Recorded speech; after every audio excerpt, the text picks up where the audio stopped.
လောကသဘာဝမဟုတ်လားလေ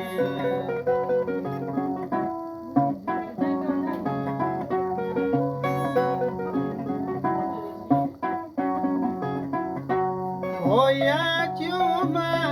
ထိုးလေးတစ္ဆာနေမင်းပမအဖေတို့ဖေဖေခွာရည်ပြေတို့ငယ်ငယ်ခလေးပဲတို့ငါလေးနာကိုပူဇာလို့နေအဖေရင်ွေခေါင်းဝင်ခွေတော့စာရင်နာလေးဝဲကြွေးခဲ့ပြီဝချင်နာလေးဆင်ပြီးခဲ့ပြီတားလို့ရပြည့်ရတာလို့လိုက်လို့ချိန်ဆောင်ခံနေအိုးဒါလောကသဘာဝမဟုတ်လားလေ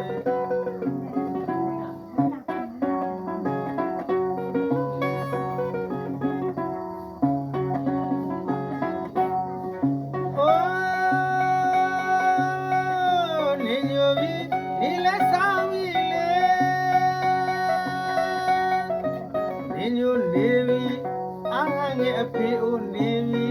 တားရဲ့နေညိုနေပြီအားရဲ့အမေအိုနေပြီတားရဲ့စကားမဆိုရှရပြီမဲ့ဇရာထောင်းနေမိပါဦးလေတလဲတပြန်ကျွေးမဲကြံတော့တီးပွေးရှက်ပြာတားလာသမီးသာတနေဝင်တရားဟဲလောက်မှာဘူးအရေး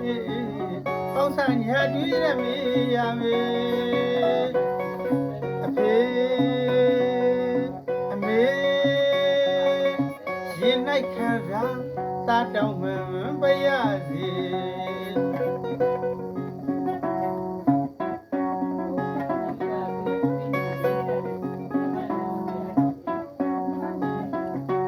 တာသမီးမြတ်အတွက်မိဘနှစ်ဦးကလူရပြည့်စေစာရင်နာလေးဝဲကြွေးခဲ့ပြီဝချင်နာလေးဆင်ပြီးခဲ့ပြီမိဘနှစ်ဦးအတွက်တော့သာသမီများကတောင်းဝင်မကြည့်ဆုံးရေ